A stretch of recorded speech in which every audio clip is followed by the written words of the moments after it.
দুনিয়া থেকে যাবার পরেও কাজে আসবে। কিয়ামতের দিন আল্লাহ রাব্বুল ইজ্জত যখন আমাদেরকে নেকি বদির পাল্লার সামনে দাঁড় করে দিবে, আমাদের আমালের ওজন হবে। যার নেকির পাল্লা ভারী হবে আল্লাহ রাব্বুল আলামিন তাকে জান্নাত দান করবে। আর যার নেকির পাল্লা হালকা হয়ে যাবে তার ঠিকানা যতক্ষণ পর্যন্ত সে গুনার সাজা জাহান্নামে ভোগ করবে না তাকে জান্নাতে যাওয়ার অর্ডার হবে না। আজকে বুজুর্গানে দিন যাদের আপনার হযরতে মুন্সি বশিরউদ্দিন রহমাতুল্লাহ তাআলা আলাইহি আপনার মিসালে সওয়াবের মজলিস এখানে সাজানো হয়েছে, কারণ এটা যে জীবনে নিজেও নেকি করেছিলেন এবং যারা তার অনুযায়ী ছিলেন তাদেরকেও নেকি করার সন্দেশ দিয়েছেন। নবী মুস্তাফা সাল্লাল্লাহু তাআলা আলাইহি ওয়া আলিহি ওয়াসাল্লাম নেক কাজের নেকির মর্যাদা কত, নেকির দাম কত, নেকির প্রয়োজন কত, আর আল্লাহ তাবারাকা ওয়া তাআলার দরবারে নেকির মর্যাদা কত, এটা হাদিসে পাকের মধ্যে একটা ওয়াকিয়া, একটা ঘটনার মধ্যে নবী পাক সাল্লাল্লাহু তাআলা আলাইহি ওয়া আলিহি ওয়াসাল্লাম জিকির করেছেন। বুখারী মুসলিমে রয়েছে। হযরতে আব্দুল্লাহ ইবনে উমর রাদিয়াল্লাহু তাআলা আনহু থেকে বর্ণিত হাদিস। আমি শুধু সংক্ষেপে আপনার সামনে এটা রাখতে চাই যে আজকে আমাদের যুবক বেআমল, আমাদের বড় বেআমল, আমাদের ছোট বেআমল, আমাদের সমাজের আওরাত স্ত্রীগণ বেআমল, এমনকি যারা সমাজে বড় মুখ নিয়ে চলে তারাও বেআমল।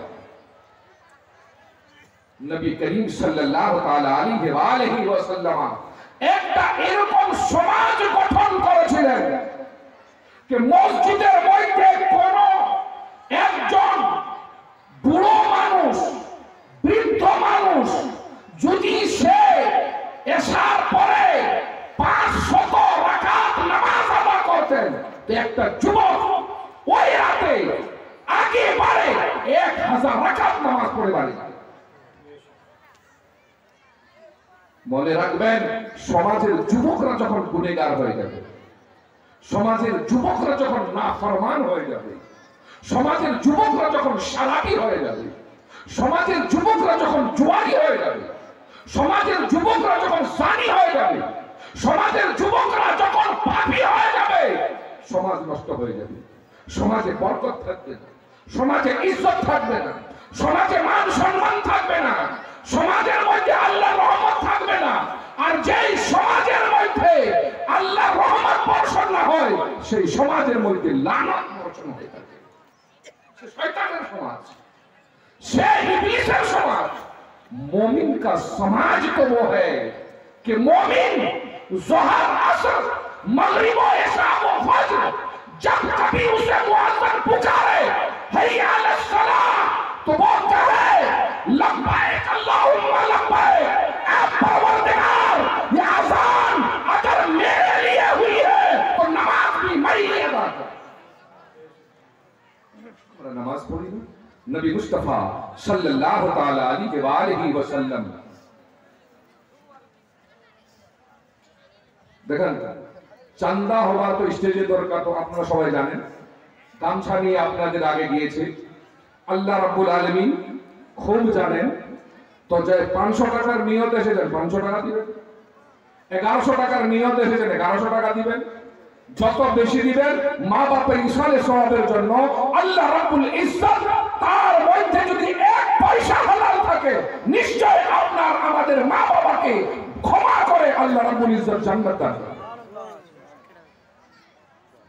নবী করিম সাল্লাল্লাহু তাআলা আলাইহি ওয়াসাল্লাম ঘটনাটি বয়ান করেছেন। অল্প সময় আমি বলি এই জন্য যে নেকি করো নওজওয়ানো, নেকি দুনিয়া में भी काम आती है, आखिरत में भी काम आती है। नेकी मुसीबत में बचने का जरिया है, मुश्किलात से लड़ने के लिए हथियार है। बेशक सुभान नेकी হবে না, नेक আমল আপনারা পেশ করবেন না, তো আল্লাহ তাবারাকা ওয়া তাআলার দরবারে কোন সন্দেশ পেশ করে আপনি দোয়া চাইবেন? তিনজন নবী বলেন সফরে বের হলেন, তিনটি দোষ পাহাড়ি এলাকায়, ওখানে হলো কি রাত হয়ে গেল। যখন রাত হয়ে গেল তো বলে আজকের মতো তো শহর টাউন এরকম হাইওয়ে ন্যাশনাল আর রেস্টুরেন্ট আর হোটেল এ সকল না, আরবিস্তান বা বনি ইসরায়েলের ওয়াকে ওই সময় মানুষের সংখ্যা কম, জঙ্গলি এলাকা। তো তারা বলে রাত হয়ে গেল, এখানে একটা পাহাড় রয়েছে, পাহাড়ে ওখানে একটা পাহাড়ের গুহা রয়েছে। তারা তিনজন বলেন যে চলি আজকে পাহাড়ের গুহায় রাত আমরা গুজরান করি।